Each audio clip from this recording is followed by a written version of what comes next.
Alih-alih mendapatkan apresiasi dari atasannya, Camat Baito malah dipecat oleh Bupati Konawe Selatan tanggal 29 Oktober.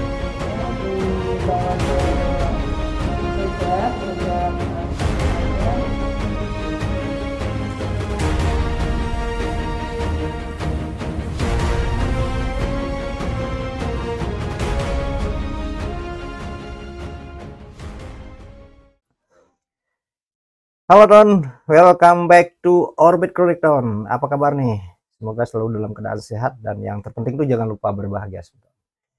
Ini masih mengawal kasus Bu Guru Supriyani, guru honorer di Konawe Selatan, gitu ya. Nah, berdasarkan pantauan sidang terakhir itu menghadirkan saksi ahli dari dokter forensik, gitu. Nah, di sana sepanjang yang saya amati itu jadi dokter forensik menerangkan bahwa tidak ada kesesuaian antara luka dengan alat bukti yang digunakan untuk melakukan tindakan kekerasan. Nah, mungkin sebentar bisa nonton langsung berikut video terkait penghadiran saksi ahli kemarin ya. Bisa jadi seperti yang digambar? Bisa jadi. Bisa ujungnya ini. Tapi kalau kena yang tengah tidak mungkin ya? Tidak mungkin.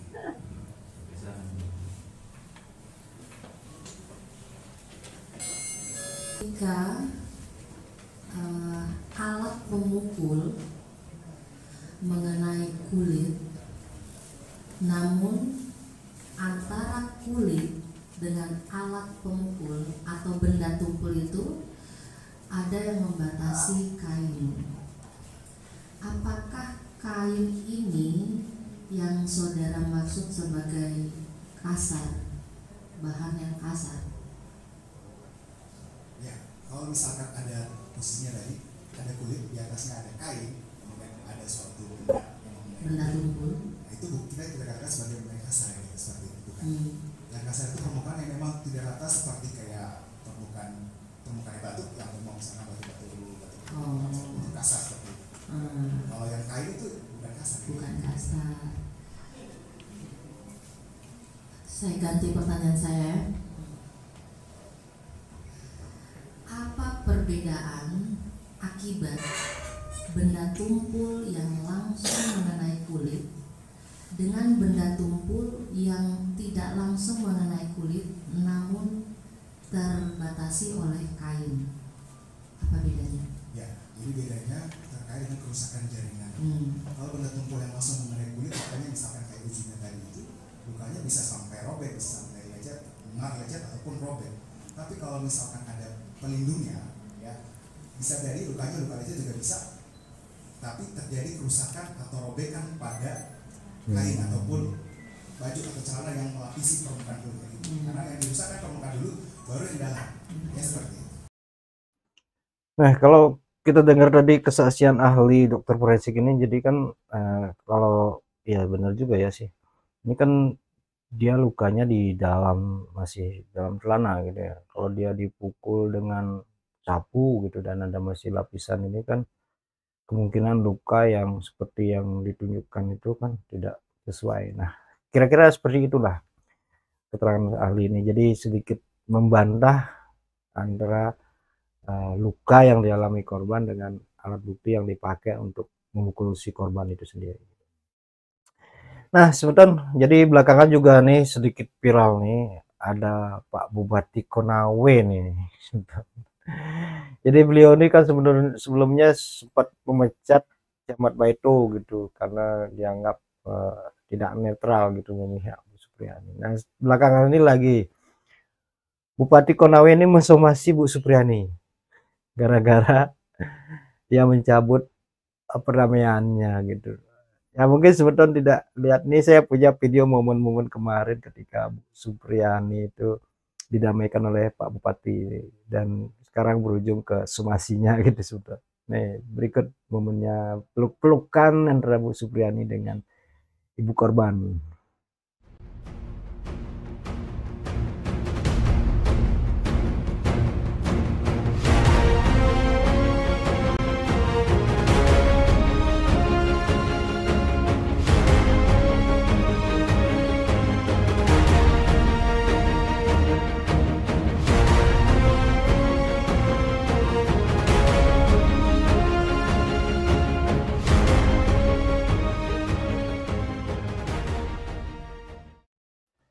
Nah, belakangan ini kan terdengar santer kalau Bu Supriyani ternyata mencabut gitu kesepakatan damai karena alasannya Bu Supriyani merasa tertekan lah ketika waktu itu, walaupun tidak sebenarnya dari kuasa hukumnya Bu Supriyani juga menjelaskan tidak ada menyebut nama gitu, hanya merasa mungkin karena di sana banyak pejabat dan beliau juga merasa kalau kedatangannya dipanggilnya oleh Bupati Konawe ini tidak disangka kalau untuk didamaikan, dan Bu Supriyani juga bilang kalau dia tidak siap kalau minta maaf, mengakui gitu loh, kalau dia minta maaf sebagai seorang manusia ya mungkin wajar-wajar aja. Nah, terkait dengan pemecatan Pak Camat Baito yang sebelumnya sempat dilakukan oleh Pak Bupati juga gitu nih, sebenarnya mendapat kritikan sangat pedas termasuk oleh Bu Rieke Diah Pitaloka nih, sudah memberikan video yang sangat pedas. Oke, kita simak video beliau. Mendapatkan apresiasi dari atasannya, Camat Baito malah dipecat oleh Bupati Konawe Selatan tanggal 29 Oktober 2024. Assalamualaikum besti-besti love kesayangan aku netizen plus 62 dimanapun berada. Balik lagi ke Viral for Justice, kali ini Justice for Camat Baito. Camat Baito adalah camat yang mendampingi guru honorer di Konawe Selatan di Kecamatan Baito, yaitu Ibu Supriyani yang sedang kita perjuangkan bersama. Alih-alih mendapatkan apresiasi dari atasannya, Camat Baito malah dipecat oleh Bupati Konawe Selatan tanggal 29 Oktober 2024. Alasan pemecatannya karena si camat dianggap tidak pernah memberikan update terhadap bupatinya. Yang kedua, camat dianggap tidak mampu menyelesaikan masalah hukum. Yang ketiga, bahwa Camat Baito merasa diteror. Memangnya bisa kepala daerah main pecat ASN seperti itu? Yang nggak bisa lah. Sekedar mengingatkan, ini menjelang pilkada, ada baiknya kita baca, kita kaji, kita jalankan bersama Undang-Undang Nomor 10 Tahun 2016 tentang perubahan kedua atas Undang-Undang Nomor 1 Tahun 2015 tentang pemilihan gubernur, bupati, dan wali kota. Pasal 71 ayat 2, gubernur atau wakil gubernur, bupati atau wakil bupati, wali kota dilarang melakukan penggantian pejabat 6 bulan sebelum tanggal penetapan pasangan calon sampai dengan akhir masa jabatan kecuali mendapatkan persetujuan menteri. Pasal 190, pejabat yang melanggar ketentuan pasal 71 ayat 2 atau pasal 16 ayat 3 dipidana dengan pidana penjara paling singkat 1 bulan atau paling lama 6 bulan dan atau denda paling sedikit Rp600.000 atau paling banyak 6 juta. Ada 3 indikasi kuat pelanggaran terhadap 1. Aspek kewenangan. Melampaui kewenangan karena pemecatan terhadap Camat Baito tidak melalui izin Menteri Dalam Negeri. Aspek prosedural, pemecatan atau sanksi ini tidak sesuai dengan prosedural hukum. Aspek pidana, memenuhi unsur pidana yang diatur pada pasal 190 Undang-Undang 10 Tahun 2016. Rekomendasiku pertama, 1. Mendukung Menteri Dalam Negeri untuk memberikan sanksi kepada Bupati Konawe Selatan sesuai dengan peraturan perundang-undangan. 2. Mendesak agar sanksi kepada Camat Baito dicabut, pulihkan hak-haknya dan berikan perlindungan hukum. 3. Mendukung Komisi 2 DPR RI untuk melakukan politik pengawasan terhadap indikasi abuse of power atau penyalahan kekuasaan oleh Bupati Konawe Selatan. Saya juga mendukung agar Komisi 3 DPR RI tetap melakukan pengawasan dan pengawalan terhadap penegakan hukum Justice for Supriyani, guru honorer yang mengalami ketidakadilan. Ada apa ya sama Bupati Konawe Selatan? Kok tiba-tiba kayak gini responnya dari kasus ibu guru honorer? Salam sopan Indonesia. Wow, semangat sekali Bu Rieke nih. Jadi itu sederet ketentuan-ketentuan yang dilanggar oleh Pak Bupati ini, termasuk sekarang beliau mensomasi gitu ya. Mensomasi Bu Supriyani gara-gara dengan tuduhan pencemaran nama baik. Ya, semeton aja. Nah, apa sih sebenarnya alasan dari Pak Bupati Konawe ini mendamaikan lah? Nih ada keterangan dari Bu Supriyani. Jadi beliau diwawancarai gitu ya. Sebenarnya sudah ada perdamaian itu belum sih Ibu? Kalau saya mengutip Pak Andri, kuasa hukum Anda, yang mendorong adanya perdamaian ilegal itu adalah Polres dan Bupati Konawe Selatan. Saya ingin mendapat langsung cerita dari Ibu Supriyani. Sebenarnya apakah benar sudah ada perdamaian itu? Ya, kemarin pada hari Selasa ya, tanggal Tanggal 5 November ya, 5 hari Selasa ya. Selasa kemarin kita dipertemukan di Ruja Bupati, dan itu panggilan dari Bupati langsung, dan saya menghadap ke sana. Itu di sana dipertemukan pada orang tua korban. Bapak ibunya hadir ya. Iya. Kemudian apa yang terjadi, Ibu? Di sana Bupati menyampaikan untuk melakukan perdamaian. Dan di situ saya menjawab kalau untuk dipertemukan untuk perdamaian pengakuan permasalahan saya tidak siap, dan semua sudah saya serahkan kepada penguasa hukum saya, Bu. Baik, tidak siap maksudnya bagaimana, Bu Supriyani? Karena saya tidak melakukan perbuatan itu, jadi saya tidak baik. mau. Ya. Baik, kalau alasan dari Pak Bupati mendorong agar ada perdamaian itu, menurut Ibu itu karena apa dasarnya? Ya, Pak Bupati kemarin menyampaikan bahwa karena karir saya masih panjang dan ke depannya itu saya akan mengurus juga di SKCK di kepolisian, jadi saya juga akan membutuhkan kepolisian tersebut. Baik, baik, baik. Yang beredar di media sosial saat ini santer foto ibu dan juga ibu dari korban begitu ya, bersalaman didampingi juga dengan Pak Wibowo begitu. Jadi itu bahwa terjadi pertemuan benar dan pertemuan itu diprakarsai oleh Bupati Konawe Selatan, tapi bahwa kemudian perdamaian dalam tanda kutip itu terjadi dan kasus ini tidak dilanjutkan itu tidak benar ya, Bu? Ya. Baik, tapi apakah sebenarnya Ibu Supriyani sudah memaafkan pihak-pihak yang membuat kasus ini jadi begitu besar? Ya, kalau masalah minta maaf ya saya sebagai manusia biasa ya saya minta maaf, tapi kalau disuruh mengakui kesalahan saya tidak siap, Bu. Ya, baik. Mohon maaf, saya ingin kembali lagi ke peristiwa kemarin hari Selasa tanggal 5 November.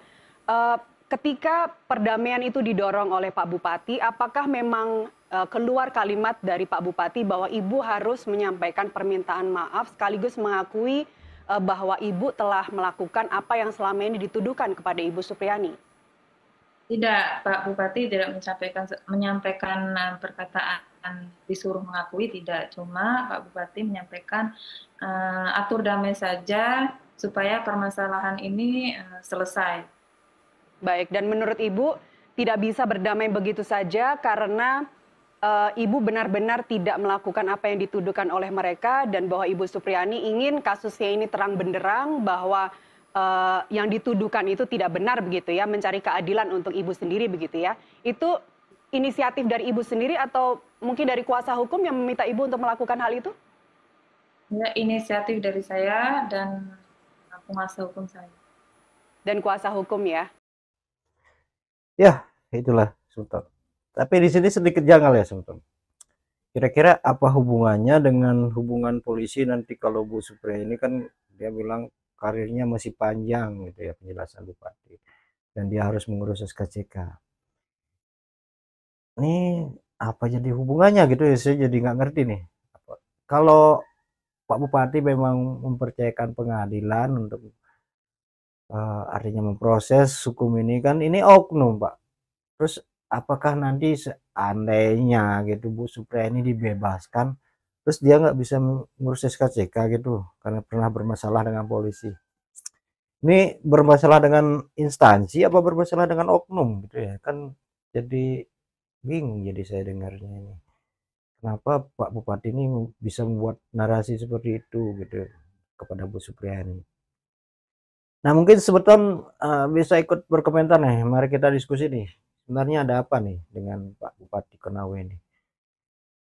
Kenapa di tengah-tengah proses persidangan yang seharusnya ini biar terang benderang gitu loh kasus ini, kalau memang ada oknum yang terlibat dan membuat kasus ini seperti sekarang ya ayo loh bersih-bersih gitu loh Pak Bupati, ayo bersih-bersih kita singkirkan oknum-oknum yang memang Ya mungkin aja dia tidak melakukan hal yang seharusnya sebagai seorang polisi gitu kan.